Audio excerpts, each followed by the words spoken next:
Here in Userlandia, my Windows color scheme is Portillo's hot dog.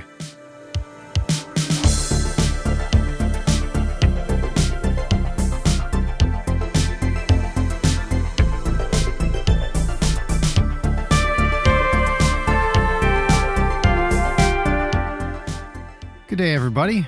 I'm back from the 2022 Vintage Computer Festival Midwest, and I've got a mostly off-the-cuff podcast to discuss the ups and downs of the experience. VCF Midwest took place on the weekend of September 10th through 11th in Elmhurst, Illinois, a Chicago suburb just south of O'Hare Airport. After much prodding by my Chicagoland friend Mark, I booked a flight from Boston to Chicago to get my fill of retro, served with a pickle, tomato, and sport peppers. Despite the words Vintage Computer Festival, VCF Midwest isn't actually related to VCF East or VCF West. Those two are put on by the Vintage Computer Federation, while VCF Midwest is a product of a separate group, Chicago Classic Computing. The two groups are friends that support each other's events and have no desire to wage trademark war, unlike, say, Comic-Con International going after shows with Comic-Con in their name. This is the 17th event under the VCF Midwest banner, but its origins and history stretch back beyond that to various Chicagoland user groups and exhibition orgs in the 90s. The first thing I noticed about VCF Midwest is that it operates differently than other events. Most conventions I attend require some kind of admission fee at the door. VCF Midwest does not. Most conventions I table at require some kind of table fee. VCF Midwest does not. The show is funded entirely by cash donations, t-shirt sales, auction revenue, and its garage sale. We'll get into what each of those means in a bit, but this revenue model makes VCF Midwest very much free as in beer. By foregoing any kind of fees or charges, the show tries to uphold the early microcomputer era's ideals of openness and community. Mark and I arrived early on Saturday morning, if you consider 15 minutes before opening time early, and found a nearly full parking lot. Arriving early is important if you're interested in buying stuff, because the vendor tables will have the most stock at that time. We also had a trunk full of items to donate to the auction, garage sale, and free pile, so we needed to unload the car ahead of prime browsing time. The event takes place at Elmhurst's Clarion Inn and Waterford Banquet, a run-of-the-mill hotel with attached conference space. When entering the front door, you're greeted with the auction pile, check-in desk, and the vendor's hallway. A large exhibition hall is divided into 4 rooms, 3 of which host the various exhibit tables, and a 4th dedicated to panels. After unloading the car and walking around the halls, my impression of the show was a feeling of organized chaos. After years of growth, the venue seems to struggle with the number of people that show up on a Saturday.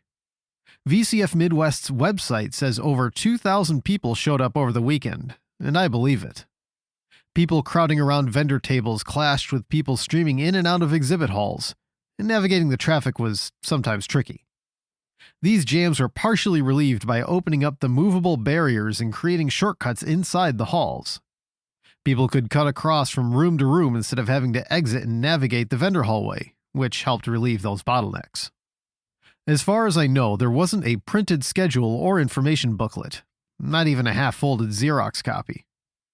Thankfully, cellular data was working well, and we could check the schedule and exhibit list online.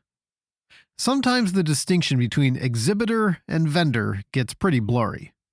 Of course, VIP guests would sell their branded merch, but I was a bit surprised to see museum-style exhibitions next to a table covered in boxes of random hardware and software. Speaking of that, let's talk about the various exhibitors and all the neat stuff on the floor.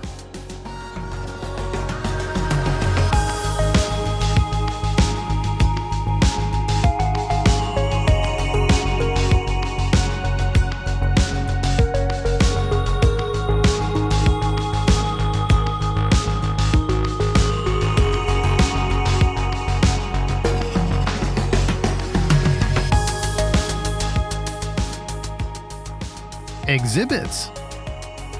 The exhibition hall was divided into 3 rooms, mostly micros, YouTubers and more, and Big Iron. One brand that had a lot of representation was Silicon Graphics. SGI machines were prominent in 2 of the 3 rooms, and seeing an Indigo and Onyx in person was a mesmerizing experience. Some were from System Source, while others were from Anthony Boulan, and their applications ranged from Maya demos to the requisite Nintendo 64 development kit. A few were running IRIX desktops with productivity software and games. Even oddballs like the Tezro were on display. It's been 15 years since I've touched an Octane, and I still not regret taking it with me when it was retired. These SGI enthusiast groups are frequent guests to VCF Midwest, so if you want to see real SGI gear in person, you'll want to make the trip. A complete Office PBX phone system with a Windows NT telephony server anchored the big iron room, along with the mini computers and terminals. 2 exhibitors, Dial 1 for IT, and the phone company and more, set up a switched phone network complete with real phones and fax machines. It was connected to the publicly switched telephone network too, so you could dial in with any phone and speak to someone right at the table. This phone setup was the most Rube Goldbergian contraption in the entire hall. Along with old phones are plenty of old televisions. You might remember from my VCF East report that there's enthusiast groups keeping old cable TV equipment alive, and one of them was at VCF Midwest. Behind the screens had 2 tables chock full of your favorite 90s cable TV time wasters. On one side was a Weather Channel broadcasting setup with a Macintosh TV tuned to the forecast. Given that my Macintosh TV is currently inoperable, it was nice to see one working in the flesh. I talked with the fellow behind the table and clued him into the fact that his Sony remote control could also control the Mac TV. His mind sufficiently blown, he thanked me for the tip, and we talked about restoring one of the coolest flawed Macs. Next to their Weather Channel equipment was a preview guide setup running on an Amiga, which was the real hidden gem of the show. The slow scroll of TV listings stopped me dead in my tracks. I haven't seen a scrolling guide in almost 20 years, yet I felt like I was immediately transported back to my parents' living room in a Ratatouille-like trance. Other attendees also fell under its spell. I guess that Saturday afternoon, what the hell is on TV vibe is a universal one. Another great opportunity is experiencing computers and software that may have passed you by, and VCF Midwest had plenty of exhibits to fill in your blanks. Jeff Feta had 2 tables full of Sinclair products, like various Spectrums and ZX computers. Another table run by Chris Elmore had more British computers, including Acorn products. Japanese PCs were well represented, with multiple Sharp X68000s, NEC PC88s, and a Casio MySeal. It's a console computer thing? Danielle Herbert, aka The Girl Geek, had it running some JRPGs I've never heard of, with some very cute graphics. Though Commodore had the most representation of the 8-bit brands, other popular systems of the 80s got their due as well. CocoFest consumed a whole corner of one room, with the largest collection of Tandy computers I've seen in one place. Atari users were represented by the funnily named SCAT, or the Suburban Chicago Atarians group. Add the aforementioned British Micros, and you'll have hands-on with most of the major players of the 80s. While there were plenty of IBM-compatible computers spread across the floor, Big Blue got a lot of love from Joshua Conboy's Warped. The end cap of the Mostly Micros room was a celebration of everything OS2, with boxes, memorabilia, and a PS2 running OS2 Warp. Featuring games and productivity software, the display challenged you to experience a better Windows than Windows. I gave SimCity 2000 a run, only to find it unplayable because the mouse sensitivity was cranked to the maximum. I poked and prodded everywhere, frantically right-clicking through OS2's endless settings windows to find its version of control panel. After 5 minutes of flailing, I finally discovered the mouse settings, adjusted the sensitivity, and was ready to go. I tabbed back into SimCity 2000 to build a quick town and, well, it's SimCity 2000 all right. Other than OS2-styled menus, it plays exactly the same as the other versions. But OS2 users had one big advantage over their classic Mac or Windows 3.1 counterparts. If the game crashed, it wouldn't bring the rest of the computer down with it. And, of course, the VIPs had exhibits as well. These were personalities like Clint Basinger, LGR, David Murray, 8-Bit Guy, and Ken, Computer Clan. Adrian Black from Adrian's Digital Basement didn't have a table, but he was roaming the floor talking to people. Mark told him the tale of a Mac Classic he resuscitated thanks to Adrian's video about the reset line under the sound chip, much to Adrian's amusement. These were some of the busiest tables at the show, not just because of the celebrities. Each table had computers or items featured in their videos, which attracted lots of attention on their own. Ken's Next Cube got a lot of love, as did Clint's E-Machine iMac knockoff. If you'd never heard of their channels, you'd think they were just like any other exhibitor at the show, and that's a good thing. But not all exhibitors are there just to show stuff off. Some were there to make some cash, and that's where vendors come in.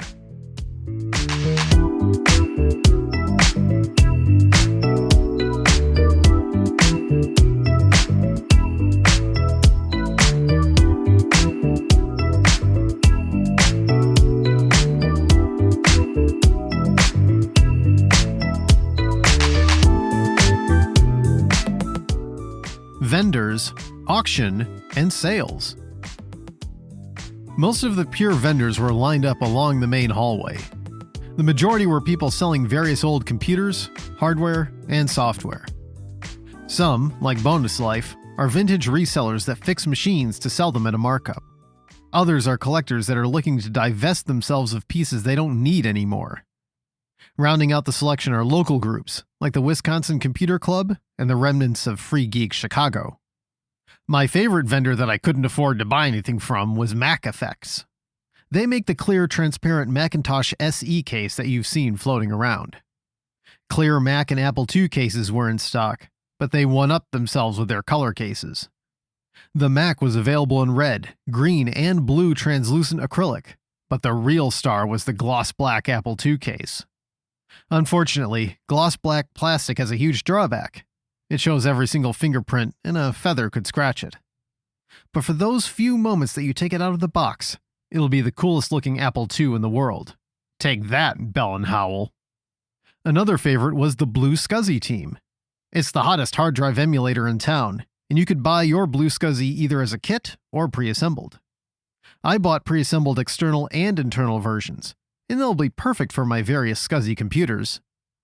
Meeting the team in person further cemented my appreciation for the project, as their infectious enthusiasm comes through at every opportunity. I believe this is their first time tabling at a show, if my vague memories of Twitter are correct. Meanwhile, the Commodore-centric group DDI had a full range of magic carts for various computers for sale, which allows you to load disk images without much fuss or create custom ROMs. Seeing old machines and modern hardware working in harmony is the most exciting part of this scene, which is a big reason to go to this show. Texelec's booth was showing off the Commander X16, which is a new 6502-based microcomputer. Think of it like a modern successor to the Commodore 64. Working examples were showing off games, and as of this writing, I don't know when it'll be released. Still, they've clearly made a lot of progress. In addition to actual vendors, the show also had what it dubbed the garage sale and the free pile. The free pile is exactly what you'd expect. Anything there is up for grabs. Make sure to follow the ground rules. No uncooling jet printers. You should give an item when you take an item, and don't leave stuff behind when the show ends. Tons of cool stuff flowed through the free table, like a Dutch copy of ClarisWorks, various monitors, busted computers, a box full of webcams, and a pile of round mouse pads. Stuff kept showing up as the days went on, so we were constantly checking it for new things. I nabbed a copy of PageMaker 3.0 for the Mac and Norton Utilities for Windows 95. The latter will probably be more useful, but that PageMaker came on 800K floppies, which are pretty rare these days. I donated a Linux-based Sharp Zorus PDA to the free table, and I hope whoever took it makes good use of the parts. What about the garage sale? When visitors donate an item to the auction, it gets graded, which is a fancy term for we decide if it's interesting enough to generate a lot of bids. Stuff that doesn't make the cut gets tagged with a price and put on the garage sale table. I donated a set of new in-box Packard Bell CRT monitor speakers to the garage sale. Mark donated some computers, NAS devices, and other doodads, some of which wound up in the auction. A mini fridge-sized Sun server was the standout item, and yes, someone did buy it.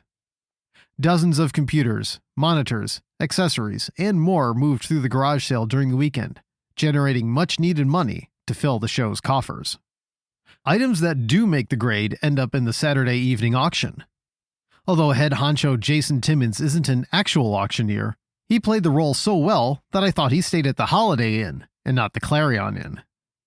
Items ranged from voltmeters and oscilloscopes all the way up to an Amiga 2000, with many Macs, PCs, and doodads from every era of computing up for grabs. That A2000 wound up selling for over $500, making it the highest grossing item. A Mac Performa 640 with a DOS compatibility card netted over $400, while a C64 kit with monitor and extras went for over $300. A particularly grody Next Cube, covered in mud and maybe a little bit of rust, went for over $300. After several items came and went, something caught my attention. The offering was listed on the auction site as Next Cube Documentation Set Complete, but that belied its true significance. We're not talking about a pile of manuals here. This was a 100% complete original Next Computer accessories box. Before the bid started, they opened up the box and displayed the manuals, warranty cards, discs, and more. But they saved the best for last. A sheet of Next stickers. They're just like Apple stickers, but for Next. God damn it, I muttered, because I knew I had to have them. The bidding started at $50 and went up in $10 increments. I kept raising my hand as the price went up. $80, $100, $150. It kept going on as one person kept bidding against me. Someone even pulled the whole wait for going twice and then bid trick. Such tactics wouldn't deter me, though, and I was eventually victorious at the cost of $270. I'm planning on doing a separate post or maybe even a video about the accessory kit. I don't normally buy things at auctions, but the money directly benefited the show, and the odds of finding this again is astronomically low. And yes, those stickers will be stuck on things and given away to other Next fans in my orbit.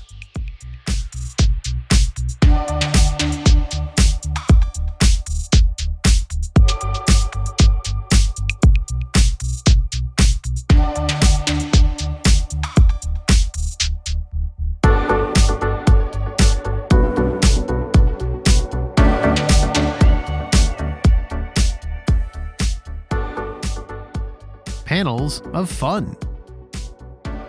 How about the talks and panels? Can't have a convention without those. The show had one large panel hall, and it was booked solid on Saturday. Another sign of growing pains is that the Saturday afternoon YouTuber panel was so full that we couldn't get in after returning from lunch. Thankfully, the panels were recorded, so I can eventually watch the YouTuber panel on YouTube. Other panels weren't as difficult to attend, as the Apple Lisa documentary and vintage Mac collecting panels were both held later in the evening. Unlike most small conventions, the audiovisual setup for all the events in the main hall was excellent. Bad AV is an easy trap for small shows to fall into, and the technically minded volunteers nailed it. We'll see how the recordings come out, but I'm sure they'll be fine. Dave Grealish hosted a panel about the Apple Lisa documentary he's working on. You might think it was a screening of the film, and that's an honest mistake to make. The panel was about the process of writing and directing a celebratory film about the Apple Lisa. Dave played several clips from interviews he conducted for the film, as well as some teaser footage. He even got time with John Scully, which surprised me. After Dave's panel was the Vintage Mac Collecting panel, hosted by Ron from Ron's Computer Vids and Steve from Mac84. Though its content was targeted towards those entering the scene, it was still a fun time for experts like myself. Slideshow graphics were suitably rainbow-colored, as the duo covered the earliest Macs up to the end of the beige era. My award for panel that surprised me the most goes to Bill Degnan from the Kennett Classic Computer Museum. What does it take to start an indie computer museum is a very valid question that I never thought to ask. I'm unlikely to start my own museum, of course, but the answers were fascinating. How do you attract people who are just walking by? How do you keep kids entertained? How do you keep your artifacts from crumbling to dust? Bill matter-of-factly addressed a bunch of concerns and pitfalls that would trap unsuspecting newbies. Even if you're not going to open your own museum, you'll still enjoy this peek behind the curtain.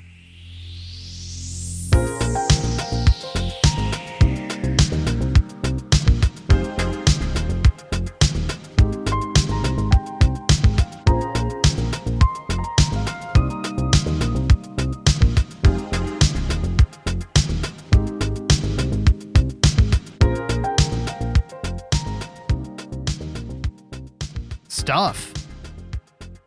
I came home with plenty of things. Here they are, in some particular order. A Japanese parallel card.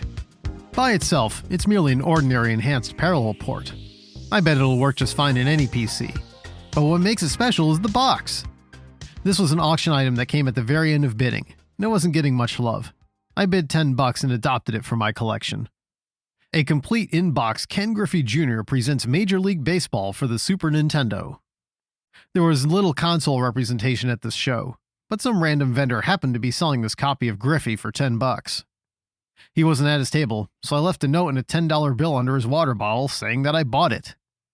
When I say complete in-box, I mean it. The exclusive baseball card is there too. 2 Blue SCSI. As mentioned earlier, I bought an internal and external Blue SCSI. IBM Model M keyboard with built-in track point. Desktop keyboards with built-in track points are rare finds, and I bought this one for $60 from someone wandering around the show. I'll talk more about him later. Free copies of PageMaker 3.0 for Mac and Norton Utilities for Windows 95. Thank you, Freetable. A floppy drive for the Toshiba 460 CDT. This was from Mark's collection, since he didn't have that model of laptop and thought it needed a home with my Toshibas. A Tangerine iBook. Another gift from Mark, since he had a spare in his collection. Fair enough, since I gave him a new old stock jazz drive. The Next accessory kit. Stickers, a hex driver, magneto-optical discs. This will get proper coverage in a future post, maybe even a video.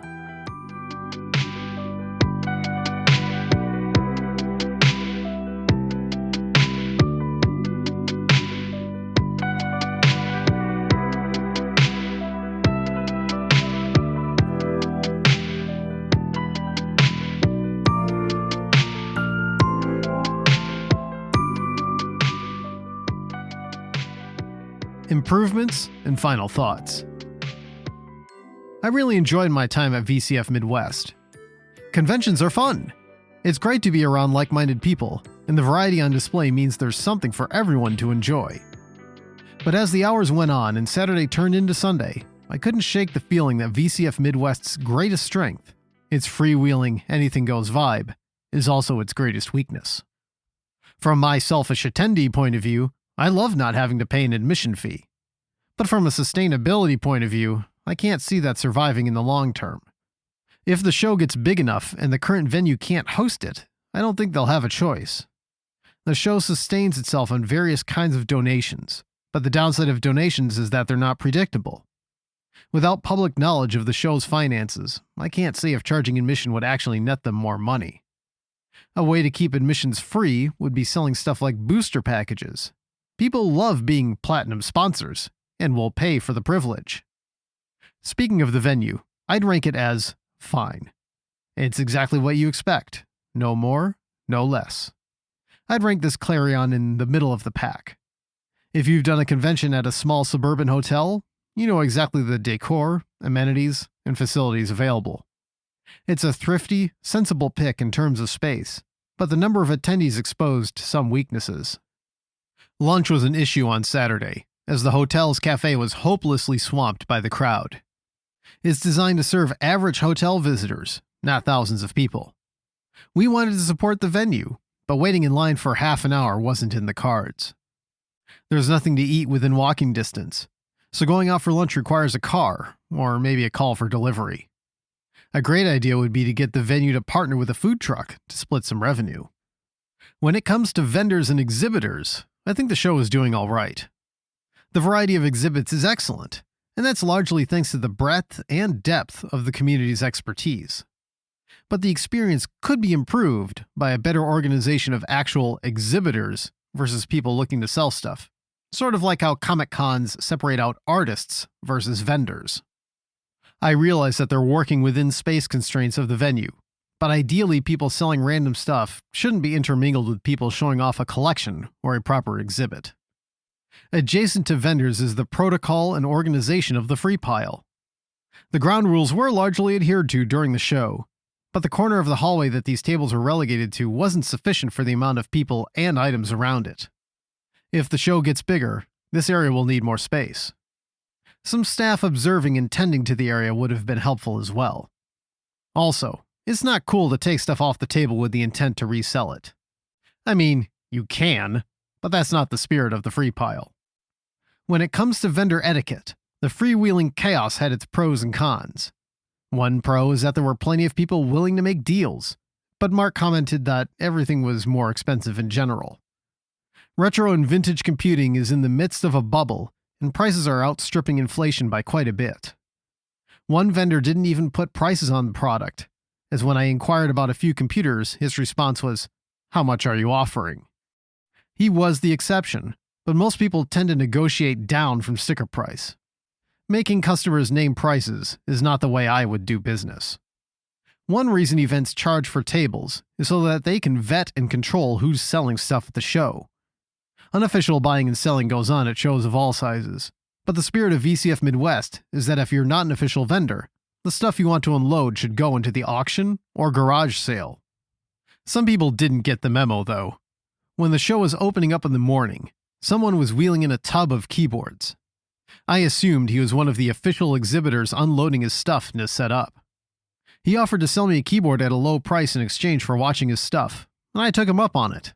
That's how I got the Model M. But after he finished bringing in his computers, he said he was looking for some place to set up, and eventually just started walking around the show with his items in tow. I told him that he should put his computers into the garage sale, but he demurred, saying he needed the money.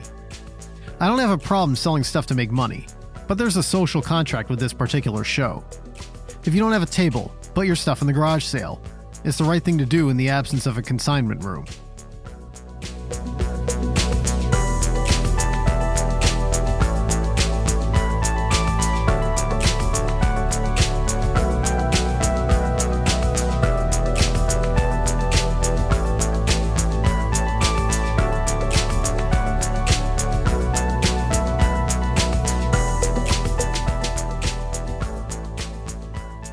The show must go on. I don't want to leave you with a negative impression of the show. I had an excellent time. The overall atmosphere is welcoming and enthusiastic. The problems I mentioned earlier are really just growing pains, and I have full confidence that Jason and his crew will address said pains. Everyone wants the show to succeed, and the new people coming into the fold are making the community more vibrant. A successful event means more people get a chance to share their love for computing, and that's what the goal should be. If you're asking yourself, should I go to VCF Midwest? I would say yes. Yes, you should. I had a great time hanging out with people I knew and making some new friends. Sure, it's nice seeing a particular computer for the first time, but talking to the person who brought it is nicer. Don't forget to bring some contributions for the auction and free pile, too. I only hope that it's able to cope with its growth in a sustainable fashion. I don't envy Jason and the organizers' predicament. YouTubers and podcasters posting trip reports only increase the demand. Unfortunately, most of that demand gets funneled into Saturday, as Sunday was noticeably less busy. Having some more events on Sunday might even things out a bit. I'm sure I'll be back there next year, and I hope to see you there too. I look forward to what the VCF Midwest crew will do to make the show even more entertaining. Thank you for listening. You can subscribe to Userlandia on your podcast platform of choice, or you can read along at userlandia.com. You can tweet at us at Userlandia, and you can follow my personal account at KefkaFloyd. Got a longer comment? Send us an email at feedback@userlandia.com. Userlandia's theme song is composed by Spacefixin, who you can follow on Twitter at SpacefixinMusic, and listen to their tunes at spacefixinmusic.bandcamp.com. We'll catch you next time, here at Userlandia.